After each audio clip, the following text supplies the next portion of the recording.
মূল আসামিদের গ্রেফতার না করেই সাফল্য দেখাতে উত্তরবঙ্গে বিভিন্ন টার্গেট কিলিং এর চার্জশিট মানতে নারাজ পুলিশ। নাম ঠিকানা পুলিশ উদ্ধার করার চেষ্টা করেনি, তাদের বাদ দিয়েই তাদের নাম ঠিকানা ব্যতীতই চার্জশিটটা দাখিল করেছে। সবগুলো মামলা যেহেতু ডিটেক্ট করতে পেরেছি এবং এদের বিরুদ্ধে যথেষ্ট সাক্ষ্য প্রমাণ সহ আদালতে অভিযোগপত্র দাখিল করেছি। পাবনায় চার্চের ফাদারকে রক্ষা করতে গিয়ে দুর্বৃত্তদের হাতে গুরুতর জখম ৬৫ বছরের নিরাপত্তা প্রহরী, আটক ৩। হামলাকারীরা বলছে যে ফাদারের মিশনের ফাদারের ঘরের চাবি আমাকে মাথায় আঘাত করছে, এই পায়ের নিচে ডাইন পায়ে, বাম পায়ে আর ওই বাম হাতে। বুড়া আঙ্গুলটা এটা অলমোস্ট অ্যাম্পুটেটেড হয়ে গেছে, শুধু স্কিনে বেঁধে আছে। আর ডান পায়ে ওনার অ্যাভালশন ইনজুরি আছে।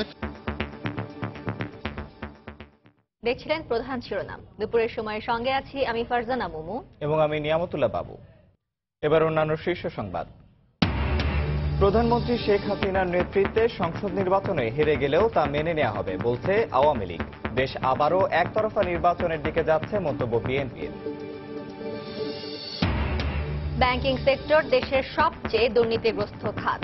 শিক্ষার্থীদের দুর্নীতি বিরোধী শপথ অনুষ্ঠানে বললেন দুদক চেয়ারম্যান, শান্তি নিশ্চিত হয়েছে ৫৪%। বারবার উচ্ছেদেও সরানো যাচ্ছে না রেল লাইনের উপরের ভাসমান বাজার। বহু দুর্ঘটনার পরও ঝুঁকি নিয়েই চলছে বেচাকেনা। সুফল পেতে বেষ্টনী দেওয়ার পরামর্শ। কক্সবাজার উপকূলে পুরোদমে চলছে লবণ চাষ। লক্ষ্যমাত্রা ছাড়িয়ে যাওয়ার আশা সংশ্লিষ্টদের। মধ্যস্বত্বভোগীদের দৌরাত্মে লোকসানের শঙ্কা। এবং প্রাপ্য সুযোগ সুবিধা না পাওয়ার ক্ষোভ নিয়েই কুমিল্লা সিটি নির্বাচনে লড়ছেন সংরক্ষিত নারী আসনের বিদায়ী কাউন্সিলররা। ক্ষমতা বাড়ানোর তাগিদ বিশিষ্টজনদের।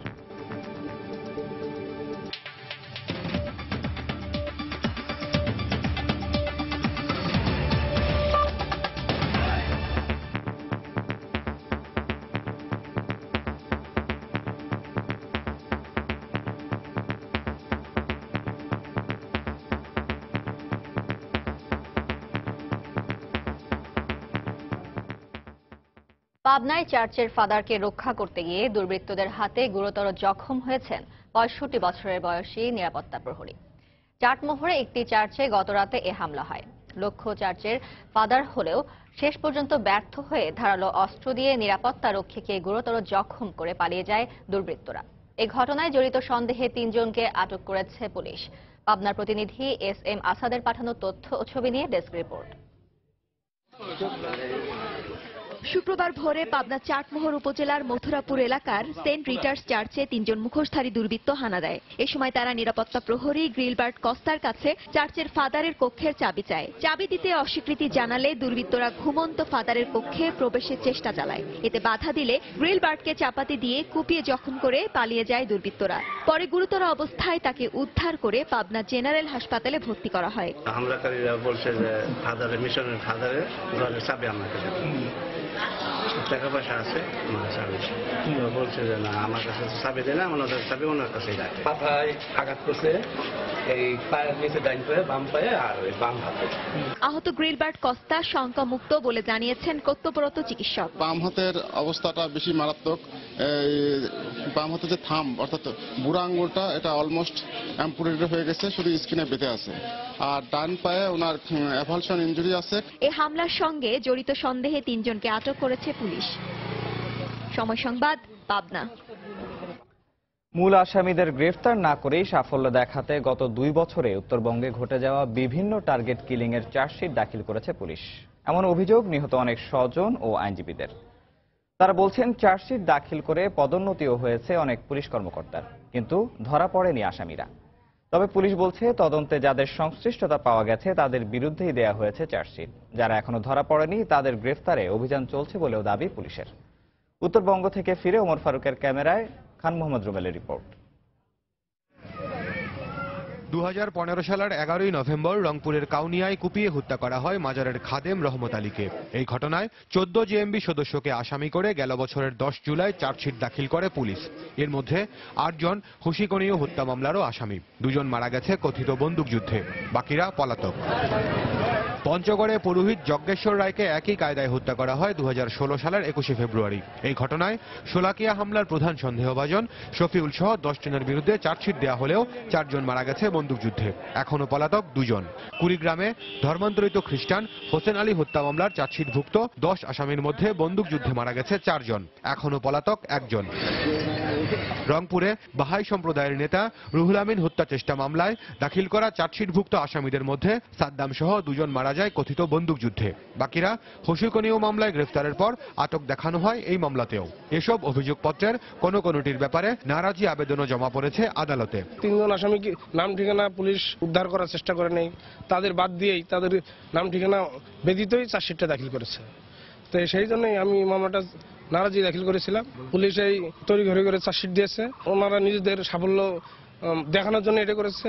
তাছাড়া যে আয়ও ছিল, আয়ও তার প্রমোশন নেওয়ার জন্য এই কাজগুলো করেছে। অলরেডি উনি প্রমোশনও পেয়ে গেছে। মামলাটার পরে শুনেছি পরে যে চার্জশিট হয়েছে, জেলে আছে কয়েকজন, আর একজন 2 জনকে মেরে ফেলছে ক্রস ফায়ারে। তবে পুলিশের দাবি নির্ভুল তদন্তের মাধ্যমে সঠিক চার্জশিটই জমা দিয়েছেন তারা। আর 10 থেকে 12 জনের গ্রুপই সবগুলো ঘটনার সঙ্গে জড়িত। সবগুলো মামলা যেহেতু ডিটেক্ট করতে পেরেছি এবং এদের বিরুদ্ধে যথেষ্ট সাক্ষ্য প্রমাণ সহ আদালতে অভিযোগপত্র দাখিল করেছি, তদন্তকারী সংস্থা হিসাবে প্রত্যাশা করব যে হোসেকনীয় মার্ডার কেসে যেভাবে আমরা প্রত্যাশিত রায় পেয়েছি অন্যান্য মামলাগুলোরও সেরকম প্রত্যাশিত রায় পাব। অব্যাহত নজরদারির ফলে জঙ্গিদের কর্মী সংগ্রহ ও সাংগঠনিক কর্মকাণ্ডে ভাটা পড়েছে বলেও দাবি পুলিশের। বছরখানেক আগেও একের পর এক হামলা নাশকতার ঘটনায় বৃহত্তর রংপুরবাসীর মনে জেঁকে বসেছিল অজানা আতঙ্ক। তবে পুলিশের দাবি পরিস্থিতি এখন অনেকটাই শান্ত, আর জঙ্গিরা যাতে নতুন করে মাথাচাড়া দিয়ে উঠতে না পারে সে ব্যাপারেও নজরদারি অব্যাহত রেখেছেন তারা। খান মোহাম্মদ রুমেল, সময় সংবাদ, রংপুর। প্রধানমন্ত্রী শেখ হাসিনার নেতৃত্বে সংসদ নির্বাচনে আওয়ামী লীগ হেরে গেলেও তা মেনে নেওয়া হবে বলে মন্তব্য করেছেন আওয়ামী লীগের সাধারণ সম্পাদক ওবায়দুল কাদের। সকালে ঢাকা বিশ্ববিদ্যালয়ের সূর্য সেন হলের 50 বছর পূর্তি উপলক্ষে স্মৃতিচারণ অনুষ্ঠানে তিনি একথা বলেন। তিনি বলেন, সবার সহযোগিতা ছাড়া দেশে জঙ্গিবাদ, সন্ত্রাসবাদ নির্মূল সম্ভব নয়। নির্বাচনকালীন সরকারের প্রধানমন্ত্রী শেখ হাসিনা যদি থাকে তাহলে নির্বাচনে হেরে গেলেও তিনি জনমতকে প্রভাবিত করবেন না। যারা দূর থেকে এসব মন্তব্য করছেন তারা তাকে চেনেন না। জনগণ যদি না চায় জোর করে ক্ষমতায় আসবেন, এই মানসিকতা শেখ হাসিনার নেই। সবচেয়ে বড় চ্যালেঞ্জ হচ্ছে কালো টাকার ব্যবহার।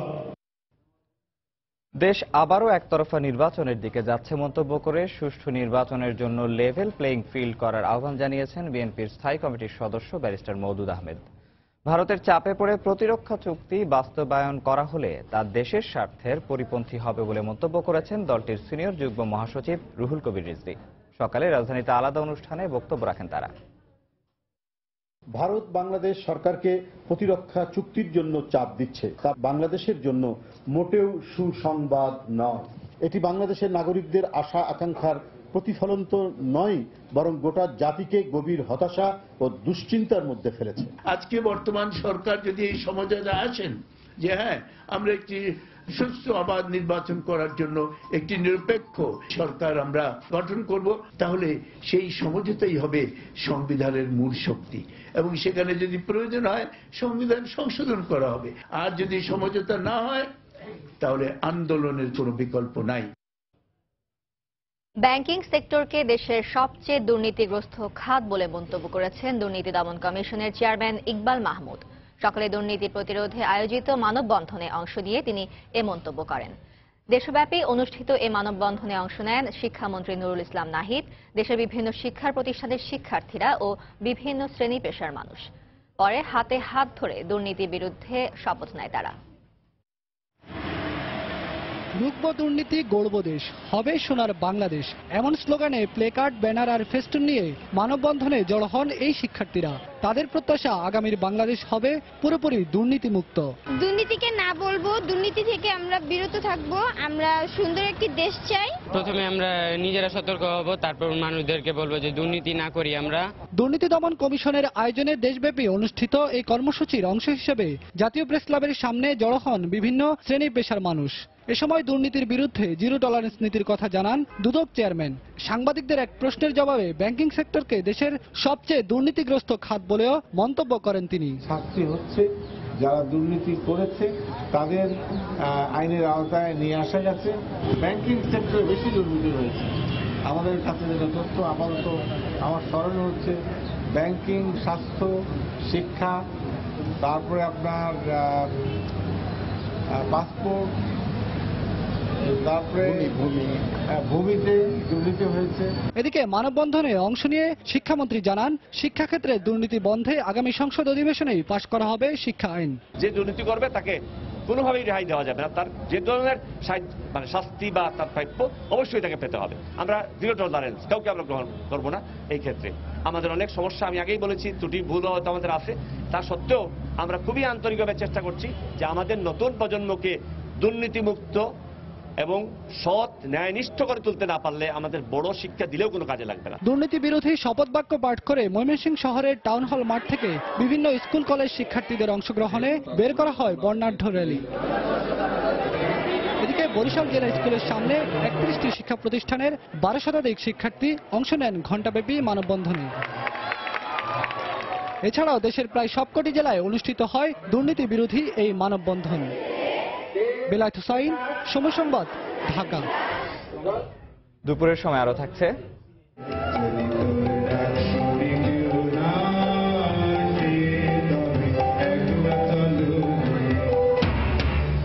রাজধানীতে 3 দিনের জাতীয় রবীন্দ্রসঙ্গীত সম্মেলন। সংস্কৃতির উন্মুক্ত চর্চা বর্তমান প্রজন্মকে অপশক্তি থেকে দূরে রাখবে, প্রত্যাশা অংশগ্রহণকারীদের।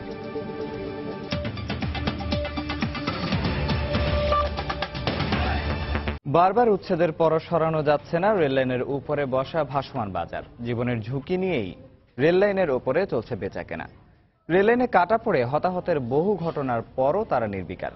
উচ্ছেদের সুফল পেতে রেললাইনের পাশে তাই বেষ্টনী দেওয়ার পরামর্শ রেলওয়ে পুলিশের। ফখরুল শাহিনের রিপোর্ট। দেখে মনে হবে এটি কোনো পরিত্যক্ত রেল লাইন, যে যার মতো বসে পড়েছেন ভাসমান দোকান নিয়ে। চলছে হরদম বেচাকেনা। ট্রেন আসার সঙ্গে সঙ্গে অবশ্য নিরাপদ স্থানে সরে যাওয়ার চেষ্টা।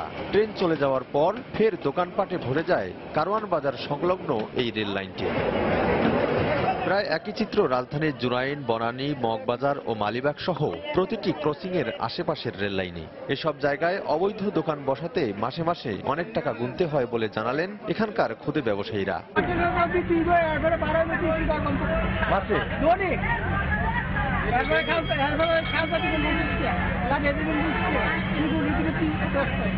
আমি 9 বছর ধরে এখানে ব্যবসা করতেছি। আমার 3টা ছেলে লেখাপড়া করাইতেছি।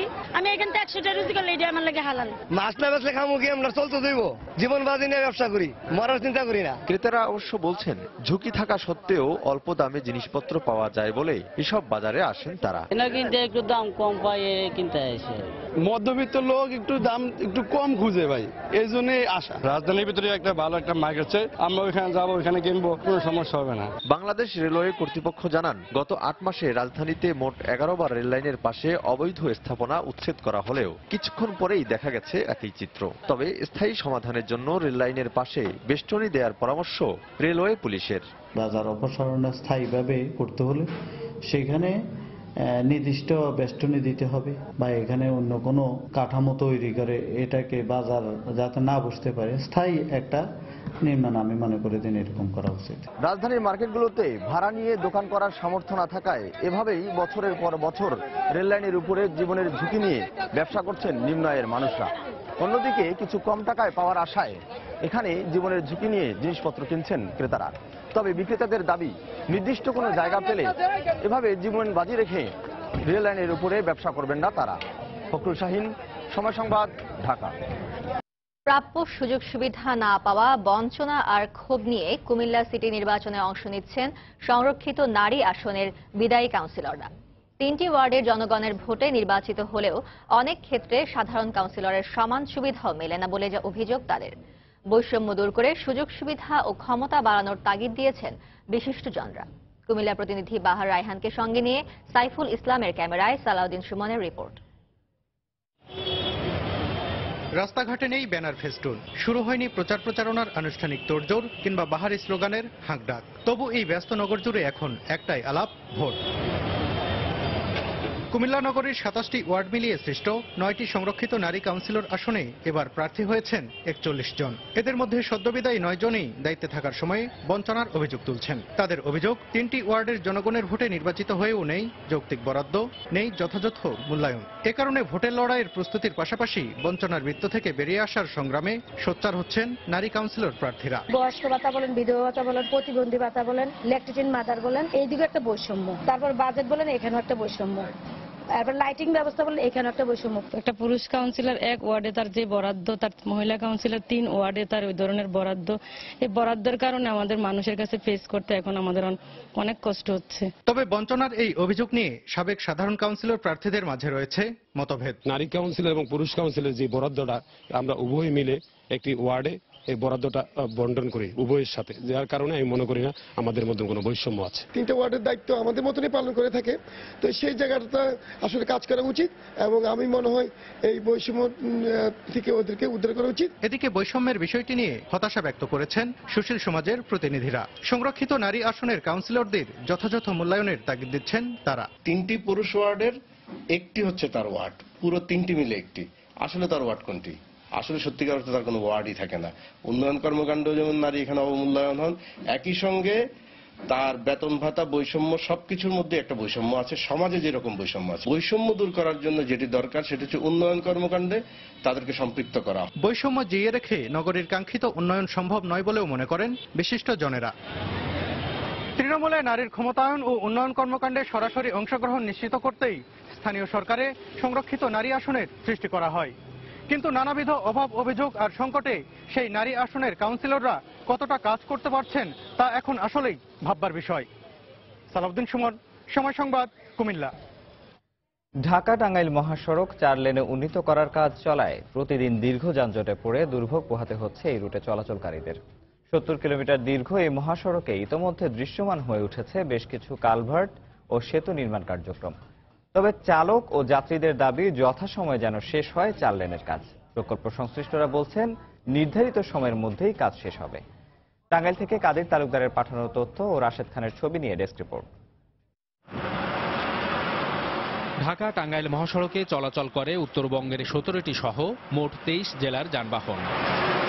প্রয়োজনের তুলনায় সড়কটি ছোট হওয়ায় যানজটের পাশাপাশি প্রায় ঘটে দুর্ঘটনা। এরই প্রেক্ষিতে 2015 সালের 15 সেপ্টেম্বর শুরু হয় সড়কটি 4 লেনে উন্নীত করার কাজ। ইতোমধ্যে টাঙ্গাইলের মির্জাপুর, পাকুল্লা ও রসুলপুর সহ বিভিন্ন অংশে দৃশ্যমান হয়ে উঠেছে 4 লেনের কর্মযজ্ঞ।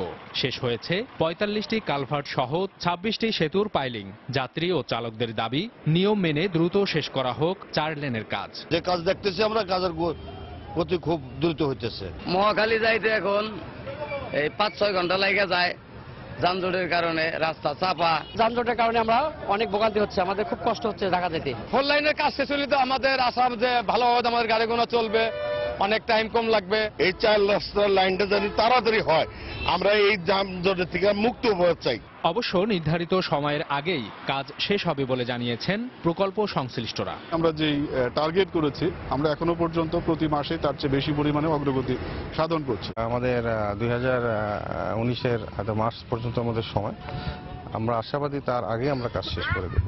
জেলা পুলিশের শীর্ষ কর্মকর্তা বলছেন, মহাসড়কটি 4 লেনে উন্নীত হলে যানজটের পাশাপাশি কমবে দুর্ঘটনা। বিপুল পরিমাণ গাড়ির যে চাপ, এই চাপের কারণেই কিন্তু প্রায় দুর্ঘটনা কবলিত হয়ে থাকে। 4 লেন রাস্তাটা হয়ে গেলে এই দুর্ঘটনা এবং এই যানজট থেকে কিছুটা রেহাই পাওয়া যাবে। প্রায় 3000 কোটি টাকা ব্যয়ে গাজীপুরের ভোগড়া থেকে টাঙ্গাইলের এলেঙ্গা পর্যন্ত 4 লেনের এই মহাসড়কটি 2018 সালের ডিসেম্বরের মধ্যে শেষ হবার কথা রয়েছে। সময় সংবাদ, টাঙ্গাইল। দুপুরের সময় আরো থাকছে দক্ষিণ কোরীয় প্রেসিডেন্টের অভিশংসনের পক্ষে আদালতের রায়। পার্ক সমর্থক ও বিরোধীদের পাল্টাপাল্টি সমাবেশ, সহিংসতায় নিহত অন্তত 2। এবং গল টেস্টে ব্যাটসম্যানদের দাপটে বড় সংগ্রহের পথে শ্রীলঙ্কা। করুণারত্নে ও মেন্ডিসকে ফিরিয়ে ম্যাচে ফেরার চেষ্টা টাইগারদের।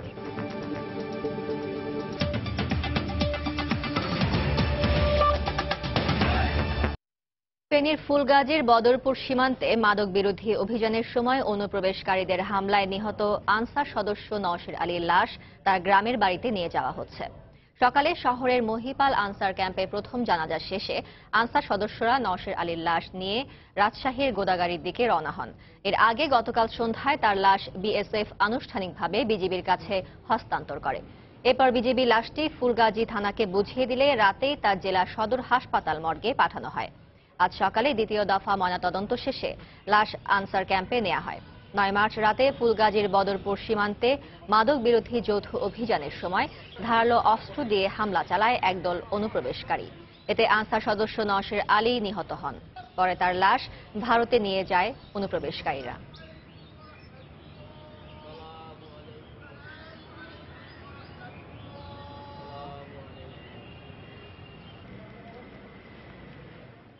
সবসময় উনি হাসি খুশি সবার সাথে মিলিয়ে চলতেন, কোনো তার চলার পথে কোনো ত্রুটি হয়নি। অনেকদিন একসাথে চাকরি করলাম, একসাথে চাকরি করছি।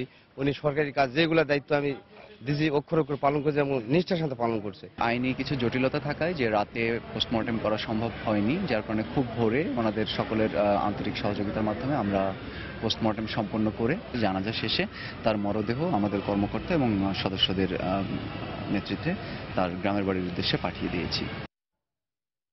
রাজশাহীতে নাশকতার পরিকল্পনার সময় এক নারী সহ 8 শিবির কর্মীকে গ্রেফতার করেছে পুলিশ। ঘটনাস্থল থেকে উদ্ধার করা হয়েছে বিপুল পরিমাণ রাষ্ট্রদ্রোহী বই। পুলিশ জানায়, দেশব্যাপী জঙ্গি বিরোধী অভিযানের অংশ হিসেবে গোপন সংবাদের ভিত্তিতে ধরমপুর মধ্যপাড়া এলাকার একটি ছাত্রাবাসে অভিযান চালানো হয়। এ সময় সেখান থেকে বিপুল পরিমাণ রাষ্ট্রদ্রোহী বই, শিবিরের লিফলেট, পরিচয়পত্র সহ বেশ কিছু কাগজপত্র উদ্ধার করা হয়। ঘটনাস্থল থেকে গ্রেফতার করা হয় এক নারী সহ 8 শিবির কর্মীকে। এদের বিরুদ্ধে নগরের বিভিন্ন থানায় নাশকতা ও সন্ত্রাস বিরোধী আইনে মামলা রয়েছে জানিয়েছে পুলিশ।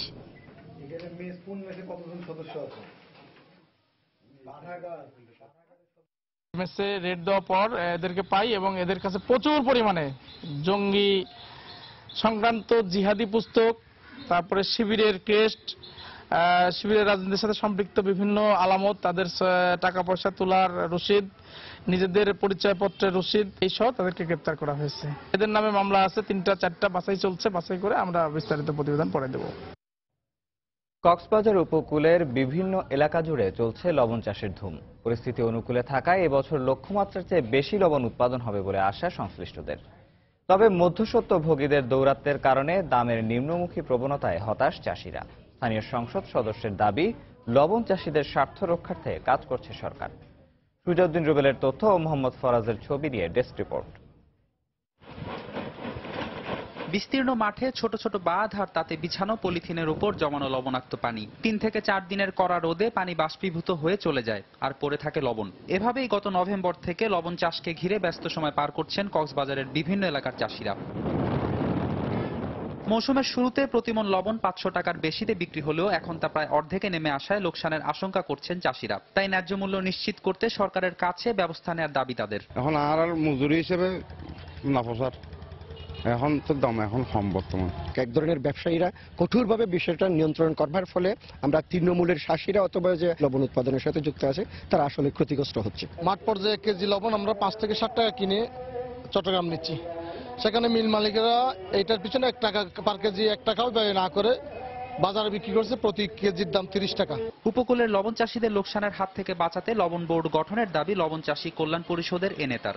লবণ চাষীদেরকে বাঁচানোর জন্য, আমার দেশের অর্থনীতিকে বাঁচানোর জন্য আমরা পার্শ্ববর্তী দেশ থেকে লবণ এনে আমরা ঘাটতি পূরণ না করার জন্য একটা লবণ বোর্ড আবশ্যকীয়, অত্যন্ত আবশ্যকীয় বলে আমি মনে করি। স্থানীয় সংসদ সদস্য জানালেন, প্রান্তিক লবণ চাষীদের স্বার্থ রক্ষায় কাজ করছে সরকার। কক্সবাজার জেলার 23 লক্ষ মানুষ এই লবণ শিল্পের সাথে জড়িত। তাদের স্বার্থ রক্ষা করার জন্য একটি লবণ বোর্ড গঠন করা এখানে দীর্ঘদিনের এই এলাকাবাসীর প্রাণের দাবি। লবণ উৎপাদন আমাদের বাড়াতে হবে, প্রয়োজনে লবণ আমরা রপ্তানি করব, লবণ আর আমদানি নয়। বিশিকের লবণ প্রকল্প কার্যালয়ের তথ্য মতে এই মৌসুমে কক্সবাজার ও বাঁশখালীতে প্রায় 64,000 একর জমিতে লবণ চাষ হয়েছে। দেশে বছরে 18 লাখ মেট্রিক টন লবণ চাহিদার 90% উৎপাদিত হয় কক্সবাজারে, আর চট্টগ্রামের বাঁশখালী উপকূল থেকে বাকি 10% আসে। সময় সংবাদ, কক্সবাজার। বাঙালি সংস্কৃতির উন্মুক্ত চর্চা বর্তমান প্রজন্মকে দূরে রাখবে অপশক্তি থেকে, এমনটাই প্রত্যাশা শিল্পী ও সংস্কৃতি কর্মীদের। আর এ লক্ষ্যকে সামনে রেখেই রাজধানীতে শুরু হয়েছে 3 দিনের জাতীয় রবীন্দ্রসঙ্গীত সম্মেলন পরিষদের বার্ষিক অধিবেশন। সকালে এই আয়োজনের উদ্বোধন করেন শিল্পী রফিকুন নবী। প্রদীপ প্রজ্বলনের মধ্য দিয়ে শুরু হয় মূল আয়োজন। রাজধানীর গণগ্রন্থাগারের শওকত ওসমান মিলনায়তনের চিত্র এটি। মৃত্যুরে করিবে তুচ্ছ প্রাণের উৎসাহ, রবি ঠাকুরের এই অমর বাণীকে সামনে নিয়ে চলছে 3 দিনব্যাপী সাংস্কৃতিক অনুষ্ঠান। বাঙালির আপন সংস্কৃতির চর্চা ও প্রসারের লক্ষ্যে জাতীয় রবীন্দ্রসঙ্গীত সম্মেলন পরিষদের 36তম বার্ষিক অধিবেশন এটি। এই আয়োজনের মধ্য দিয়ে বাঙালি সংস্কৃতিকে উজ্জীবিত রাখার প্রত্যাশা ব্যক্ত করেন আয়োজকরা। আনন্দের আয়োজন করা আমাদের উদ্দেশ্য নয়, আমরা আলোচনা সভা করি, আমাদের প্রতিনিধি সম্মেলনে আমরা মত বিনিময় করি এবং সর্বভাবে আমরা চেষ্টা করি বাঙালি সংস্কৃতিকে উজ্জীবিত করতে। সারা দেশ থেকে আসা 5 শতাধিক শিল্পী, সংস্কৃতি কর্মী ও সংগঠক অংশ নিচ্ছে এই আয়োজনে। সঙ্গীতা অনুষ্ঠান ও সেমিনারের পাশাপাশি থাকছে প্রদীপ প্রজ্বলন, রবি রশ্মি, আবৃত্তি, নাচ ও বিভিন্ন বিভাগের প্রতিযোগিতা। বার্ষিক এই অধিবেশনে সামান্য অংশগ্রহণ শিশু কিশোরদের উন্মুক্ত সংস্কৃতি চর্চায় বড় ধরনের ইতিবাচক ভূমিকা রাখবে বলে বিশ্বাস অভিভাবকদের। এই যে সামান্য একটু অংশগ্রহণ, এটা ওদের জীবনে একটা বড় ব্যাপার হয়ে একসময় দেখা যাবে। আমার অনেক ভালো লেগেছে অনুষ্ঠান, আমার নাচ করতেও অনেক ভালো লাগে। আমি চাই যে আমি যেন সবসময় সব জায়গায় সব নাচে অংশগ্রহণ করতে পারি। রবীন্দ্রনাথ ঠাকুরকে এতই পছন্দ করি যে আমার রবীন্দ্রনাথ ঠাকুরকে পুজো করতে ইচ্ছা করে। আমি তো আমার বাসায় সবসময় রবীন্দ্রনাথের ছবি আমার পড়ার টেবিলেও টানিয়ে রাখি। বর্তমানে সারা দেশে জাতীয় রবীন্দ্রসঙ্গীত সম্মেলন পরিষদের 76টি শাখা কাজ করে যাচ্ছে। তাহিয়া রুবাইয়াত অপলা, সময় সংবাদ, ঢাকা। 25শে মার্চকে আন্তর্জাতিক গণহত্যা দিবসের দাবিতে রাজধানীতে গণস্বাক্ষরতা কার্যক্রম শুরু হয়েছে। সকালে রাজধানীর তেজগাঁও কলেজে স্বাক্ষর করে কার্যক্রমের উদ্বোধন করেন প্রধানমন্ত্রীর তথ্য উপদেষ্টা ইকবাল সোবহান চৌধুরী। কেন্দ্রীয় বঙ্গবন্ধু শিশু কিশোর মেলা আয়োজিত এই কার্যক্রম পর্যায়ক্রমে দেশের সকল বিভাগে পরিচালিত হবে। কার্যক্রমের অংশ হিসেবে 1 লক্ষ মানুষের স্বাক্ষর সংগ্রহ করে দাবি আদায়ের লক্ষ্যে জাতিসংঘে পেশ করা হবে। সকলকে এ দাবির প্রতি সোচ্চার হতে আহ্বান জানান প্রধানমন্ত্রীর তথ্য উপদেষ্টা। দ্বিতীয় বিশ্বযুদ্ধে হিটলারের সময়ে যে গণহত্যা হয়েছিল তার চেয়ে বীভৎস গণহত্যা আমাদের এই বাংলাদেশে সেদিন অনুষ্ঠিত হয়েছিল 25শে মার্চের রাতে। তাই এই দিবসটিকে আন্তর্জাতিকভাবে গণহত্যা দিবস পালন করার জন্য সারা জাতি আজকে তাকে সমর্থন জানাচ্ছে। বিশ্বের অনেক উন্নত দেশের মতো জার্মানিতে প্রবাসী বাংলাদেশিদের অনেকে রেস্তোরাঁ ব্যবসা করে সফল হয়েছেন। এসব রেস্তোরাঁ ইউরোপের দেশটিতে বাংলা খাবারের ঐতিহ্য তুলে ধরার পাশাপাশি অনেক প্রবাসী শিক্ষার্থীর কাজের সুযোগ করে দিয়েছে।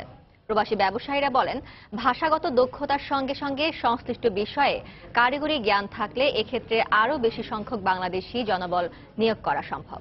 চিত্র সাংবাদিক রেজাউল হক রিপনের তথ্য ও ছবি নিয়ে ডেস্ক রিপোর্ট। দেখে বোঝাই যায় এটি রান্নাঘর। রান্না হচ্ছে চিংড়ি, পালং, তান্দুরি, চিকেন কাবাব, ভাত সহ বিভিন্ন খাবার। খাবার ও রান্নার ধরন দেখে মনে হতে পারে বাংলাদেশের কোনো রেস্তোরাঁ, কিন্তু আসলে এটা কয়েক হাজার মাইল দূরে জার্মানির এক রেস্তোরাঁর রান্নার চিত্র। ভোজন রসিক হিসেবে বাঙালির সুনাম কাজে লাগিয়ে যেখানে তৈরি করা হচ্ছে বিভিন্ন ধরনের বাংলা খাবার। লাভজনক হওয়ায় অনেক প্রবাসী বাংলাদেশী নেমেছেন এ ব্যবসায়। তবে ভিন দেশে এ ধরনের ব্যবসার সুযোগ যেমন আছে, তেমনি সমস্যাও কম নয়। আমার সবগুলো শেপ ইন্ডিয়া থেকে আনতে হয়। ইন্ডিয়ার থেকে আনতে হইলে শেফদের সঙ্গে ওইভাবে আমার কি বলে একটা আন্ডারস্ট্যান্ডিং হয় না, যাতে আমরা বাংলাদেশ থেকে এখানে শেফ আনতে পারি এরকম কোনো পদক্ষেপ যদি আমাদের বাংলাদেশ সরকার এদেশের সরকারের সাথে বসে ব্যবস্থা করতে পারে ব্যবসার এই খাত থেকে, আমি মনে করি অনেক অনেক বৈদেশিক মুদ্রা অর্জন করতে পারবে। বাংলাদেশেই ইন্ডিয়ান কিচেনের উপরে একটা ডিপ্লোমা করে আসলে এখানে আপনাদের কাজের ব্যাপারটায় অনেক প্রাধান্য পাবেন। পড়াশোনা আর কাজের সন্ধানে দিন দিন জার্মানিতে বাংলাদেশির সংখ্যা বাড়ছে। তাদের অনেকেই কাজের সুযোগ পেয়েছেন এ ধরনের রেস্তোরাঁয়। দেশ থেকে টাকা আনার আর কোনো প্রয়োজন মনে করতেছি না। একটা বাংলাদেশি একটা রেস্টুরেন্টে জব করতেছি আর কি, জবের পড়াশোনা প্লাস নিজের খরচ চালানোর জন্য। আমি এখন একটা ইন্ডিয়ান রেস্টুরেন্টে কাজ করি, আমাদের বাংলাদেশি মালিক। এখানে আমি আলহামদুলিল্লাহ ভালোই আছি। খাবারের স্বাদের গুণে প্রবাসী বাংলাদেশিদের মতো স্থানীয়দের কাছেও ব্যাপক জনপ্রিয় এসব বাংলা রেস্তোরাঁ। এই হোটেলের পরিবেশ অনেক সুন্দর, ছিমছাম। গত 7 বছর ধরে এখানে খেতে আসি। এদের খাবারে ঘরের মতো স্বাদ পাই। এই হোটেলের পাচকরা আমাদের রুচি অনুযায়ী খাবার পরিবেশন করে।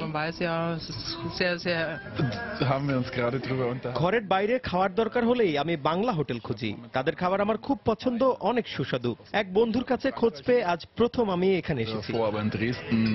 জার্মান জুড়ে বর্তমানে এমন 1 শতাধিক বাংলা রেস্তোরাঁ ব্যবসা করছে। হরিপদ সাহা, সময় সংবাদ। দেশের বাইরের খবর। দক্ষিণ কোরিয়ার সাংবিধানিক আদালত প্রেসিডেন্ট পার্ক গিউন হাই এর অভিশংসনের পক্ষে রায় দেওয়ার পর দেশটিতে ব্যাপক সহিংসতা ছড়িয়ে পড়েছে।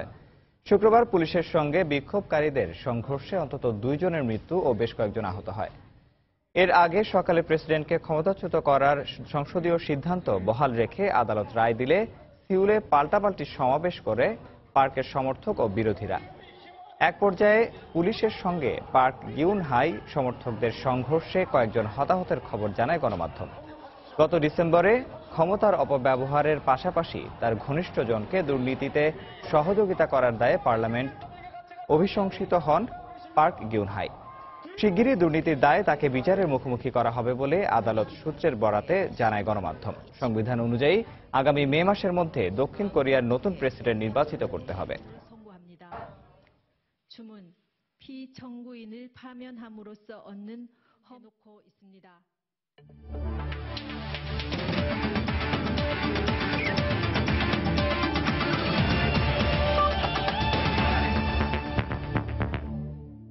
বাংলাদেশ শ্রীলঙ্কা টেস্ট সিরিজের খবর।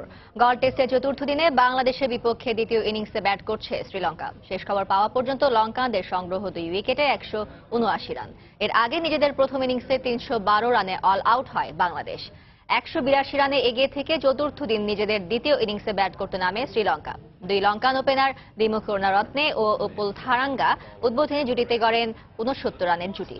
32 রান করা দিমুথ করুণারত্নেকে বিদায় করে বাংলাদেশের হয়ে প্রথম ব্রেক থ্রু আনেন তাসকিন। তবে এক প্রান্ত আগলে রেখে কুশল মেন্ডিসকে নিয়ে রানের চাকা সচল রাখেন থারাঙ্গা। প্রথম ইনিংসে সেঞ্চুরি করলেও এদিন বেশি দূর যেতে পারেননি মেন্ডিস। সাকিবের বলে তাসকিনের হাতে ক্যাচ দিয়ে মাত্র 19 রান করে মেন্ডিস আউট হলে ভাঙে দুজনের 65 রানের জুটি। এখন থারাঙ্গাকে নিয়ে লড়ছেন চান্ডিমাল।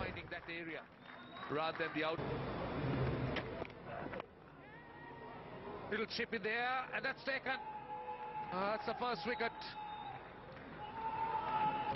দর্শক, এই মুহূর্তে গল আন্তর্জাতিক স্টেডিয়ামে আছেন রিপোর্টার SM ইকবাল। সবশেষ খবর জানতে আমরা সরাসরি চলে যাচ্ছি তার কাছে। ইকবাল,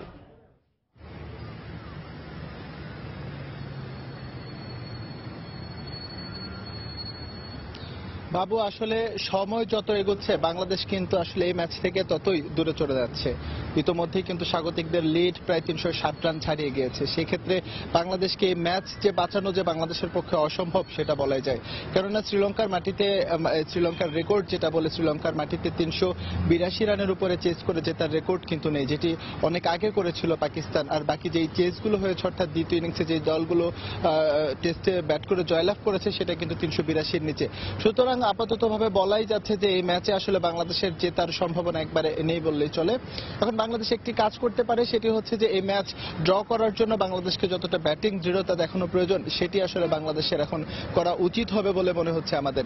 এর আগে জানিয়ে রাখি সেটা হচ্ছে যে শ্রীলঙ্কা কিন্তু প্রথম ইনিংসে যেমন ব্যাটিং ধারাবাহিকতা দেখিয়েছে, তাদের ব্যাটসম্যানরা দ্বিতীয় ইনিংসেও সেই ধারাবাহিকতা ধরে রেখেছে, যেটা আমাদের ব্যাটসম্যানরা পারেনি। তারা যেভাবে পিচে এই ন্যাড়া উইকেটই বলবো, একদম ব্যাটিং ফ্রেন্ডলি একটি উইকেট, যেখানে বোলারদের কিছুই করার নেই, কিছুই করতেও পারছে না তারা। এই ন্যাড়া উইকেটে কিন্তু তারা যথেষ্ট ধৈর্যের পরিচয় দিয়ে তাদের ইনিংসটাকে বড় করে চলেছে এবং একই সাথে ম্যাচটাকে বাংলাদেশের নাগালে বাইরে নিয়ে যাচ্ছে, যেটি বাংলাদেশের ব্যাটসম্যানরা প্রথম ইনিংসে করতে ব্যর্থ হয়েছে। এখন সেইখানকার ভুল থেকে শিক্ষা নিয়ে যদি বাংলাদেশ এই দ্বিতীয় ইনিংসে কিছুটা ভালো করতে পারে বা ধৈর্যের পরিচয় দিতে পারে, তাহলে বলা যেতে পারে অন্তত এই টেস্ট বাংলাদেশ ড্র করতে পারবে এবং সেটা কলম্বো টেস্টের আগে অর্থাৎ ১৭তম টেস্টের আগে বাংলাদেশের জন্য বড় একটা অনুপ্রেরণা হতে পারে। বাবু, আরেকটি সুখবরই বলবো বাংলাদেশের জন্য, কেননা আসলে ভাগ্যের উপরই তাকিয়ে থাকতে হচ্ছে এই ম্যাচ বাঁচানোর জন্য, কেননা বাংলাদেশ চতুর্থ ইনিংসে কতটুকু ব্যাটিং দৃঢ়তা দেখাতে পারবে সেটা হয়তো পরে বলা যাবে। ইতোমধ্যে কিন্তু গলের আকাশে ফোঁটা ফোঁটা বৃষ্টি পড়ছে, ইতোমধ্যে বৃষ্টি পড়া শুরু করেছে। সুতরাং বৃষ্টি যদি হয় বা কালকের মতো যদি আজকেও বৃষ্টির কারণে শেষ সেশনে খেলা না হয়, সেক্ষেত্রে সুবিধাটা কিন্তু বাংলাদেশই পাবে। তারপরেও পঞ্চম দিনের পুরো দিনের খেলা বাকি রয়েছে, সেখানে বাংলাদেশ কতটুকু ব্যাটিং দৃঢ়তা দেখাতে পারে সেটা পঞ্চম দিনই বলবে। তো বাবু, মোটামুটি এতটুকুই বলা যায়, গল টেস্টে বাংলাদেশকে ড্র করতে হলে খুবই মনোযোগ দিয়ে ব্যাটিং করতে হবে এবং ইনিংসটাকে লম্বা করতে হবে। তো এই ছিল আমার কাছে সব শেষ বাবু। দর্শক, গল আন্তর্জাতিক স্টেডিয়াম থেকে বাংলাদেশ ও শ্রীলঙ্কার প্রথম টেস্ট ম্যাচ সম্পর্কে খবর জানাচ্ছিলেন আমাদের সহকর্মী এস এম ইকবাল। এদিকে স্বল্প সময়ে টেস্ট ক্রিকেটে অনেক উন্নতি করলেও ব্যাটসম্যানদের লম্বা ইনিংস খেলার মানসিকতা গড়ে না ওঠায় এই ফরম্যাটে সুফল পাচ্ছে না বাংলাদেশ, এমনটাই মন্তব্য করেছেন শ্রীলঙ্কার কিংবদন্তি ক্রিকেটার সনৎ জয়সুরিয়া। এছাড়াও ক্রিকেটকে এগিয়ে নিতে বিসিবি বয়সভিত্তিক পর্যায়ে যেসব কাজ করছে তার প্রশংসাও করেন হ্যারিকেন মাতারা খ্যাত এই ব্যাটসম্যান। দেখুন, টেস্ট হচ্ছে দীর্ঘ সময়ের খেলা। এখানে যত ধৈর্যের পরিচয় দিতে পারবে ব্যাটসম্যানরা ততই উন্নতি করবে। আমার মনে হয়েছে বাংলাদেশের ক্রিকেটারদের সেখানে কিছুটা ঘাটতি আছে, এর প্রভাবটা আমরা এখানেও লক্ষ্য করছি। তবে টেস্টে বাংলাদেশ বেশ ভালোই করছে। বিভিন্ন বয়স ভিত্তিক দল নিয়ে বিসিবি যে পরিকল্পনা করছে তা অবশ্যই প্রশংসনীয়। দুপুরের সময় এই পর্যায়ে শীর্ষ সংবাদ জানিয়ে দিচ্ছি আর একবার। পাবনায় চার্চের ফাদারকে রক্ষা করতে গিয়ে দুর্বৃত্তদের হাতে গুরুতর জখম ৬৫ বছরের নিরাপত্তা প্রহরী, সদর হাসপাতালে ভর্তি, আটক ৩। মূল আসামিদের গ্রেফতার না করে সাফল্য দেখাতে উত্তরবঙ্গে বিভিন্ন টার্গেট কিলিং এর চার্জশিট দিয়েছে পুলিশ। অভিযোগ, নিহত অনেকের স্বজনদের। মাতে নারাজ পুলিশ। প্রধানমন্ত্রী শেখ হাসিনার নেতৃত্বে সংসদ নির্বাচনে হেরে গেলেও তা মেনে নেওয়া হবে বলছে আওয়ামী লীগ। দেশ আবারও একতরফা নির্বাচনের দিকে যাচ্ছে, মন্তব্য বিএনপির। ব্যাংকিং সেক্টর দেশের সবচেয়ে দুর্নীতিগ্রস্ত খাত। শিক্ষার্থীদের দুর্নীতি বিরোধী শপথ অনুষ্ঠানে বললেন দুদক চেয়ারম্যান। শাস্তি নিশ্চিত হয়েছে ৫৪%। এবং বারবার উচ্ছেদেও সরানো যাচ্ছে না রেল লাইনের উপরের ভাসমান বাজার। বহু দুর্ঘটনার পরও ঝুঁকি নিয়ে চলছে বেচাকেনা, সুফল পেতে বেষ্টনী দেওয়ার পরামর্শ। দর্শক, এই ছিল দুপুরের সময়। যে কোনো খবর পেতে ভিজিট করুন সময় নিউজ.টিভি আর সঙ্গে থাকুন সময়।